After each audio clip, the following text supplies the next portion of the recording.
Hello, it's Tim at the Boathouse in Cape Coral. Today we're going to go over the basic anatomy of a boat.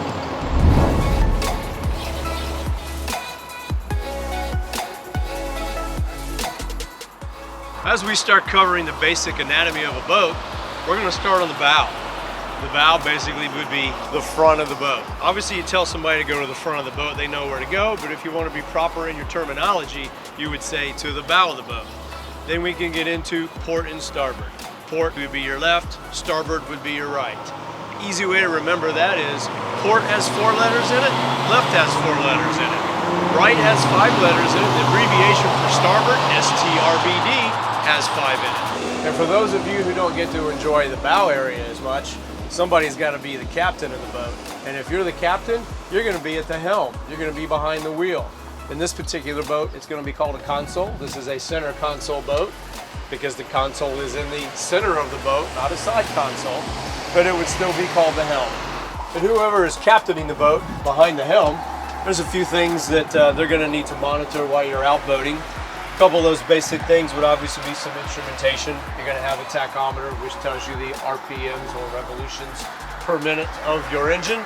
Speedometer, we know what that is. In this case, you're also going to have a depth finder and a GPS.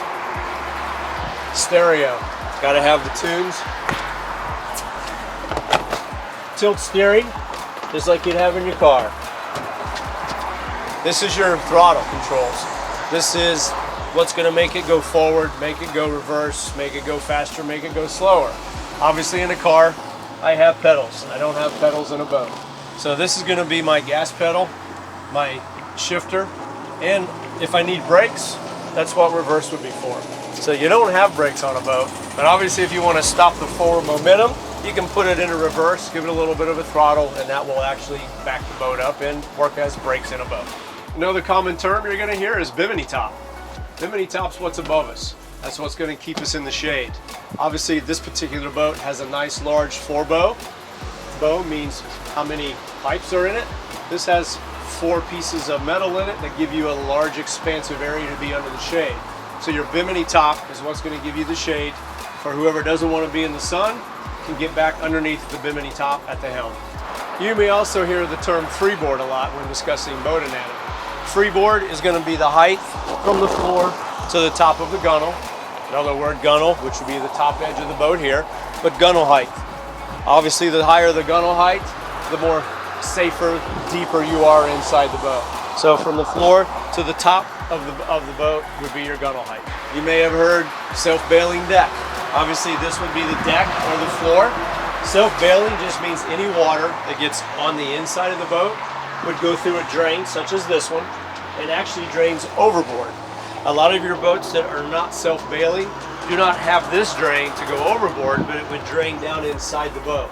So any water from rainwater or you hosing it off at the end of the day, all of that water is going to go inside the boat. You're going to rely on a bilge pump, which we'll cover here in a little bit, to get the water out of the boat.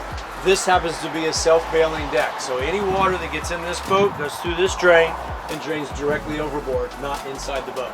We're going to give you a little demonstration as we were talking about the self-bailing deck. You already saw the hole that the water will go through from inside the boat. Let's pretend this is rainwater. It's raining. You're out there all day. As the water comes in the boat, it's going to go down through that hole and come out outside the boat and not go inside the hull. Earlier we mentioned bilge pump. You would operate the bilge pump by a switch on the dash where you can turn it on manually. Even in the off position, most of your boats of a certain size will have what's called an automatic float system. So in this case where this is a self-bailing deck and pretty much 99% of the water that's on that deck is going to go through the drain and drain overboard, if you don't have a self-bailing deck and all of that water is going inside the hull, it's going to collect in the bilge area where your bilge pump is. But there's an automatic float switch that will automatically kick on if you get what they consider a dangerous amount of water in the boat. So what happens is water will get in there, there's a float switch that will literally float in the water, activate power to the bilge pump to dump that water out. As the water goes down, that switch will shut itself off. It's just there as a safety backup. But if you know you've got some water in there, you can do it manually from the dash as well. All right, as we started, remember we were in the bow of the boat, which would be the front of the boat. Then we covered port, which is left, starboard, which is right. as you're going to exit most boats. Most boats you're going to exit from the stern of the boat, which would be the back of the boat. So the stern will be obviously coming off where you would have a boarding ladder.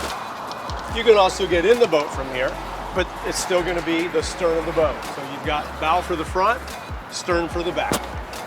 Guys, this is Tim at the Boathouse in the Cape. This was just another short, quick video to go over the basic anatomy of a boat. Hope it helps, hope it answers some questions for you, and if there's anything you need to know specifically, feel free to reach out and let us know what you think. Have a good day. Tim at the Boathouse.